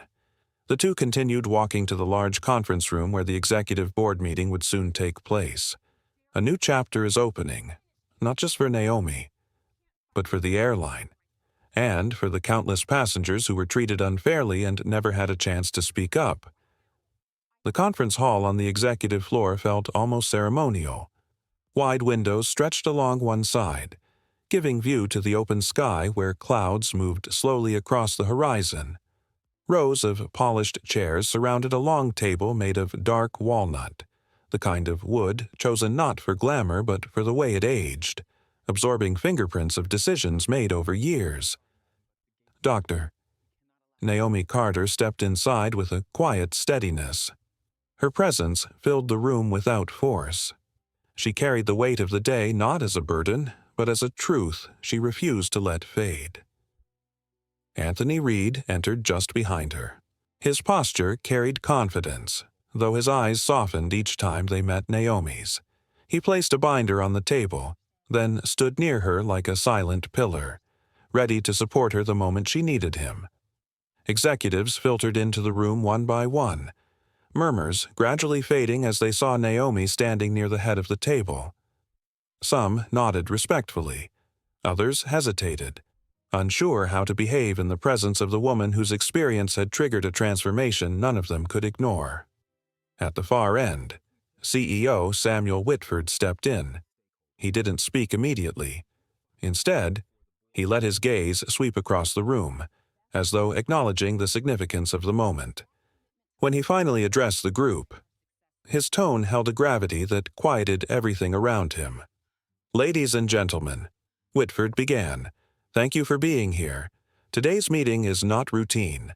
Something happened this afternoon that demands our full attention." He stepped aside, turning toward Naomi with a gesture that was not performative but sincere. "And, Dr. Carter is the one who will tell us what we need to understand." Naomi did not step to the center like someone giving a presentation. She remained exactly where she was, both grounded and open, allowing the room to come to her.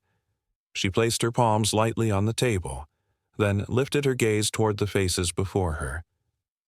"Thank you, Samuel," she said softly, "and thank you all for being here." Her voice carried a calm that enveloped the space. It was slow, measured, yet each word held unmistakable conviction. "I want to begin with something simple," she continued. "I want to describe what it felt like to stand at the entrance of our premium lounge and be told I did not belong." A shift ripple went through the room. Even those who had read the incident report seemed unprepared to hear it from her directly. "I wasn't angry," Naomi said. "Not at first. I was tired, and I was trying to get to a meeting. But the moment the supervisor looked at me with that certainty, that assumption that I couldn't possibly be a premium traveler, something familiar resurfaced." Her eyes lowered briefly, then lifted again. "That familiarity is the problem." Anthony watched quietly, his expression tightening for a moment as if remembering times he had experienced the same quiet dismissal Naomi described. Naomi continued, "When a system allows people to trust their prejudice more than their training, we lose not only customers, we lose our moral ground." One executive across the table shifted in his seat. Another straightened his back as if bracing for a truth he had avoided thinking about. Naomi reached for a small folder and opened it. The paper inside was crisp, neatly organized, yet she didn't need to refer to it. "Two of our employees acted with bias today. Not loud, not overt, but persistent enough to humiliate a passenger who had met every requirement for entry." Her voice grew a shade softer.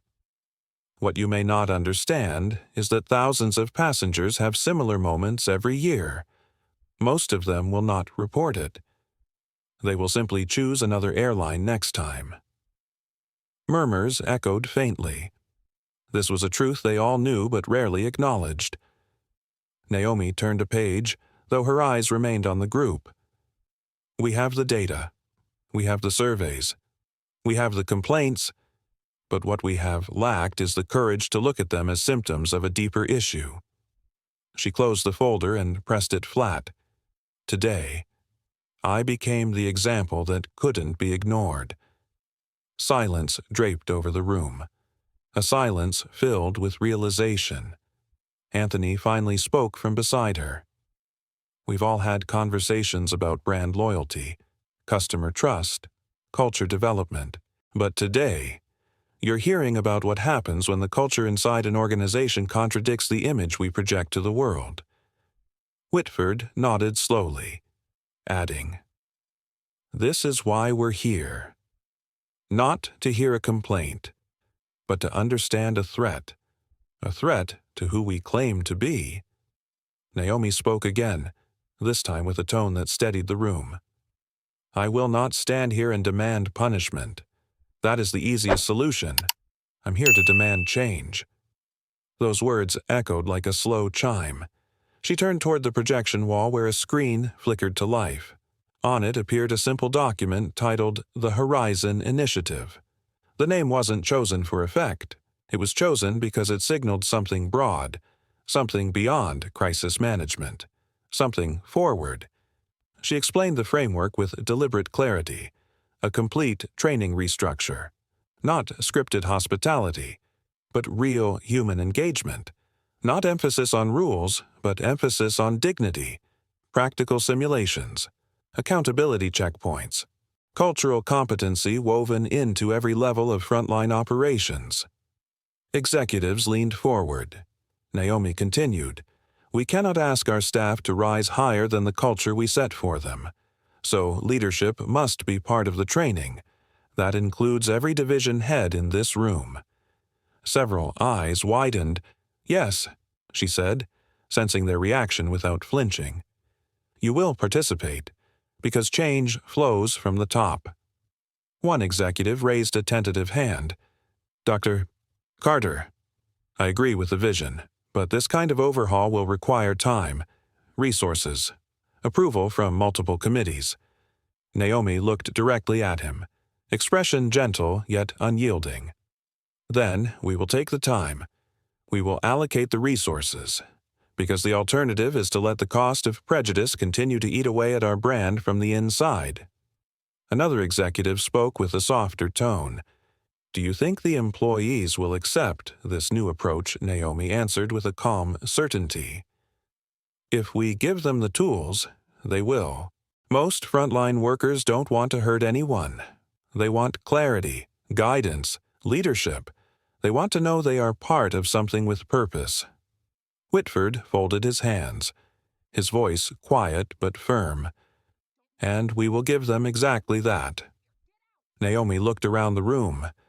One by one, the executive's expression shifted, some with resolve, some with discomfort that signaled growth, some with silent admiration for the woman who had turned her own mistreatment into a blueprint for reform.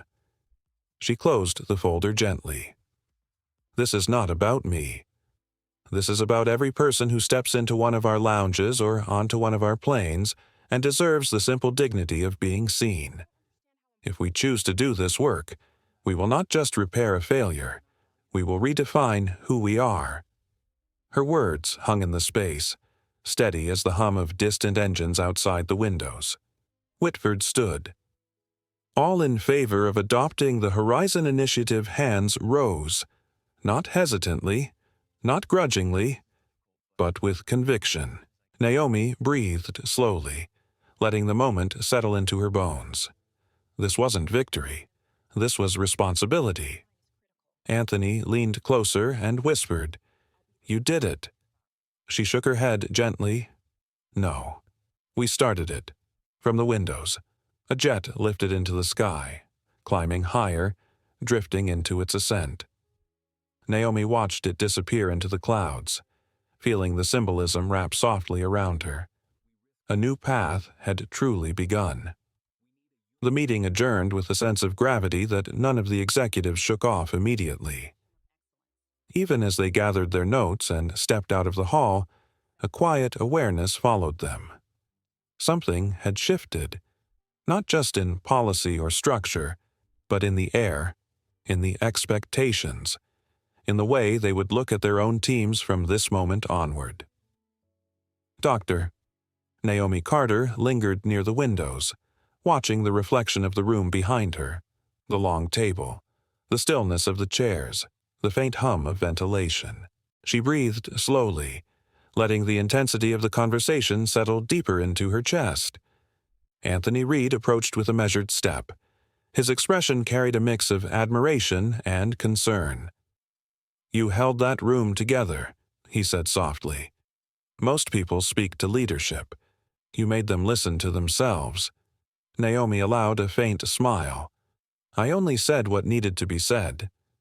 Anthony shook his head slightly. No. You said what many have felt for years but never had the platform to express. Naomi did not respond immediately. She watched as a distant aircraft gained altitude beyond the glass. It pierced a thin layer of cloud, leaving a pale trace before disappearing again. That line reminded her of something simple. Change often begins with a thin cut across the sky, barely visible, but enough to break open the air. Anthony, she said quietly, there's still one more step. He nodded, though he didn't ask. He knew it without needing explanation. Accountability was not complete until it reached the people whose actions started everything. The incident at SkyLuxe could not be brushed aside or resolved by policy alone. It required honest confrontation with the individuals involved, not out of vengeance, but clarity. Naomi gathered her documents and walked toward the elevator. Anthony followed beside her, silent but present. When the elevator opened, the descent to the operations level felt longer than usual. Naomi watched the floor numbers pass slowly. She felt her heartbeat not racing, not heavy, but steady. She knew the coming conversation would not be pleasant, but silence would be worse. The door opened to a quieter corridor. This area lacked the sleek design of the executive floor. Here, everything felt functional, practical, almost bare. It was where employee briefings took place and where internal investigations were conducted. The carpet had worn patches from employees pacing during stressful talks. The lighting hummed with a faint buzz. The air smelled faintly of printed paper and metal. A security officer waited near a side room. He straightened when he saw Naomi. "Dr. Carter," he said respectfully. "They're inside." Naomi offered a nod and walked toward the door. Anthony stayed a step behind her, not as a shield, but as a witness. When she entered the room, the sense of tension settled instantly. Linda Brooks sat on one side of the table, shoulders drawn in tightly. Her eyes were red, as if she had cried between interviews. Her fingers twisted a piece of cloth, possibly the edge of her sleeve, as though she needed something to hold to avoid falling apart. Manager Reynolds sat beside her. His posture was stiff, but not defensive. More like someone bracing for impact yet unsure where the blow might come from. His gaze kept drifting to the table, avoiding Naomi's face entirely. Across from them sat an HR representative, taking notes quietly. Naomi took the seat opposite Linda and Reynolds. She did not rush. She unfolded her hands gently on the table. Reynolds broke the silence first. His voice trembled slightly. "Dr. Carter, I want to say—" Naomi lifted her hand a little, not abrupt, merely guiding the moment. "Before either of you speaks," she said, "I want you to understand something. I am not here to punish you. That part is not mine to decide. I am here because healing can't begin without truth." Linda swallowed hard. Her voice came out quiet. "Truth, ma'am, is that I didn't realize who you were." Naomi met her gaze steadily. "And if I had been someone without influence, someone you believed had no power." Linda blinked rapidly. Her shoulders began to shake. I don't have an excuse." Naomi's tone remained soft. "I'm not looking for excuses. I'm asking whether you understand the harm." Linda closed her eyes briefly, then opened them with new clarity. "Yes, I do. I saw the footage. The way I looked at you. The way I spoke. It wasn't just rude. It was wrong. I don't even know when I started assuming things about people. But today, I saw myself the way others must have seen me." Naomi absorbed that confession for a moment. She saw genuine remorse, raw and unguarded. It did not erase what happened, but it mattered. She turned slightly toward Reynolds. "And you," she said gently. "You supported her decision without question." Reynolds drew a breath. I thought I was maintaining order. What you maintained was exclusion. He winced, not because she was cruel, but because the truth was. Reynolds leaned forward, hands clasped tightly. I've worked in hospitality for 20 years. I thought I was good at reading situations, but what I saw on that video, it showed me a person I don't want to be. I didn't just misjudge, I failed my responsibility. Naomi listened quietly, then spoke in a tone almost like a whisper. When leaders fail, the cost falls on those who trust us to see them. Reynolds lowered his gaze further. The HR representative looked up. Dr. Carter, would you like to add anything to the record? Naomi paused before answering, choosing her words with care. Yes, she said. I want the record to show that I believe people are capable of learning. And that accountability is not the same as erasure. The goal is not to remove people from the system. The goal is to rebuild the system so that this never happens again. Linda's eyes filled again, though she kept her expression controlled. Reynolds exhaled shakily, a sound more emotional than he intended. Naomi rose slowly from her seat. I hope both of you take this as the turning point it needs to be. Not because of me, but because of the countless passengers who may never have the voice I have today. Neither Linda nor Reynolds spoke. They simply nodded, both humbled and changed. Naomi stepped out of the room with Anthony behind her. When the door closed, Naomi leaned lightly against the wall for a moment. Not from weakness, but from release. Anthony placed a hand gently on her shoulder. You gave them more grace than most people would, he said. Naomi nodded, her eyes distant with reflection. Grace doesn't excuse harm, but it helps shape what comes after. Anthony's voice grew warmer. You're carrying a lot, Naomi. She exhaled slowly. I'm carrying what too many people have had to carry alone. Her phone vibrated. A message from Whitford.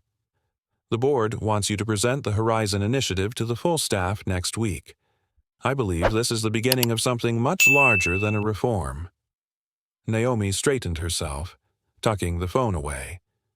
Let's get back upstairs, she said. We're not done yet. And they walked down the hallway, side by side, their steps steady and purposeful. The path ahead was long, but for the first time in a very long time, it felt possible. The week that followed moved quietly but carried a sense of anticipation across the entire company. Departments buzzed softly with whispered questions. Employees walked with a different attentiveness, sensing something important was approaching. The internal message bearing Naomi's statement had circulated through every corner of the airline's network, from ground crews to pilots, from call centers to regional offices. Thousands of employees read her words and felt a shift inside themselves. Some felt called to reflection. Some felt challenged. Some felt seen for the first time. On the day of the presentation, the headquarters auditorium filled steadily. Rows of seats curved around a wide stage, illuminated by gentle lights that created a calm atmosphere. Screens had been set up to broadcast the session to every domestic and international branch. The Horizon Initiative was no longer an idea. It was about to become the new foundation. Backstage, Dr. Naomi Carter stood beside a tall curtain, taking a quiet breath. She held no speech cards, no script. Every word she planned to say lived in her memory, shaped by experience and softened by reflection. Anthony Reed approached, adjusting the collar of his shirt. His expression carried both pride and concern, mirroring the way someone might look at a friend before they stepped into history. You ready? He asked gently. Naomi closed her eyes for a moment, grounding herself. When she opened them, the calm in her gaze was unmistakable. As ready as I can be. Anthony hesitated before speaking again. Naomi, what you say today won't just guide the company. It might change people far beyond these walls. She allowed a small smile. Then let's hope they're listening with open hearts. They exchanged a brief look filled with unspoken understanding. Anthony stepped aside as Samuel Whitford appeared near the stage entrance. He nodded respectfully to Naomi. "It's time," he said. Naomi stepped forward as Whitford walked onto the stage first. The crowd hushed. He stopped behind the podium, clasping his hands. "Thank you all for gathering," he began. "Today marks a moment of reflection and growth for our company, and the person who will guide us forward needs no introduction. Please welcome Dr. Naomi Carter." The applause rose slowly, not loud or celebratory, but steady and sincere. Naomi stepped onto the stage with a controlled pace, feeling the energy shift as she approached the center. She looked out over the faces before her, people from every division, people who shaped this airline each day, people who lived both its struggles and its potential. When the room settled into silence, she spoke. "Thank you." Just one word, but spoken with a depth that made the room lean forward. She continued, "I want to start by acknowledging something simple. I'm not here today because of my title. I'm here because of something that happened to me as a person." Her voice remained soft, yet carried clearly across the hall. "Many of you have read the message I sent last week. Many of you reached out with thoughtful responses, and many of you reflected on the way we treat our passengers, our co-workers, and ourselves." She stepped slowly across the stage, hands relaxed. What happened at SkyLuxe Lounge was not an isolated mistake. It was a reflection of what happens when bias goes unchallenged, when assumptions replace curiosity, when we forget that dignity should be the starting point, not the reward. A quiet ripple moved through the audience. Naomi paused briefly before continuing. "But today is not about the incident. Today is about the future." She gestured toward the large screen behind her. The title appeared again. The Horizon Initiative. This program is not a punishment. It is an invitation to look at our company with honest eyes and ask ourselves, who are we? Who do we want to become? And what kind of sky do we want our passengers to experience when they fly with us? Her gaze swept across the room. We fly millions of people each year. People from every background. People who trust us with their safety, their time, their comfort, and what they experience on the ground matters just as much as what happens in the air. She took a deliberate step closer to the front row. Every interaction we have is a chance to affirm someone's humanity, a chance to show that we see them, not just their ticket, not just their clothing, not just their accent or their appearance. Them. There was stillness in the room, the kind that comes from collective introspection. Naomi continued, "The Horizon Initiative will reshape how we train, not only on customer service, but on cultural understanding, emotional intelligence, and reflexive awareness. It will bring simulations that mirror real experiences. It will guide us through recognizing bias without shame and learning without fear." She softened her tone. "I know change is hard. It asks us to look inward, and that can feel vulnerable. But vulnerability is not weakness. Vulnerability is the beginning of growth." Her eyes glistened slightly as she allowed a bit of her own truth to surface. "Many years of my life. I walked into rooms where people doubted my right to be there, sometimes through words, sometimes through silence, sometimes through glances, and every time I had to decide whether I would shrink or stand." She let the words rest in the air. "Last week, I stood, not just for myself, but for anyone who has ever felt unseen." Whitford, seated to the side, lowered his head in acknowledgement. Naomi continued, "I'm asking each of you to stand with me, not in defiance, but in responsibility, in empathy, in dignity. A subtle warmth spread through the audience. When we open our doors, we welcome the world. And when we say a customer belongs, that belonging should never be conditional. She closed her hands gently, letting her final words resonate. The sky is wide enough for everyone, so let us build a culture wide enough to match it. The room grew still. Then, one by one, employees rose from their seats, first the front row, then the middle rows, then the back. Soon the entire auditorium stood, not in applause, but in recognition. A standing silence, a moment of unity unforced, a moment of understanding. Naomi stepped back, humbled by the gesture. She had spoken from the heart, and the message had landed somewhere deep. Whitford returned to the stage and placed a hand lightly on her shoulder. "This," he said to the audience, "is our new horizon." The auditorium erupted into applause. Not the loud, explosive kind, but the long, steady kind that carries respect more than excitement. Naomi allowed herself a quiet exhale as she left the stage. Anthony waited for her near the curtains. His eyes shone with pride. "You changed more than policy today," he said. Naomi looked at him, tired but peaceful. "I changed what needed changing," she replied. Together, they walked down the hallway that led back into the rhythm of work, into the hum of the company, into the future they had just helped reshape. For the first time in a long time, Naomi felt something bright unfold inside her. Not triumph, not relief, something gentler. Hope. The story of Dr. Naomi Carter is not just about a single moment of humiliation. It reflects a reality that many of us have experienced being judged before others have had a chance to understand us. The important message is that dignity is not about how you look, but about how you hold yourself in the most difficult moments. Naomi didn't respond with anger.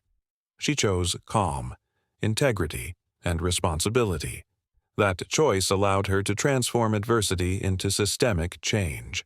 Many of us, especially those who have been through enough trauma in our lives, know that fleeting anger never produces lasting results, but calm, patience, and compassion can open doors that were previously closed.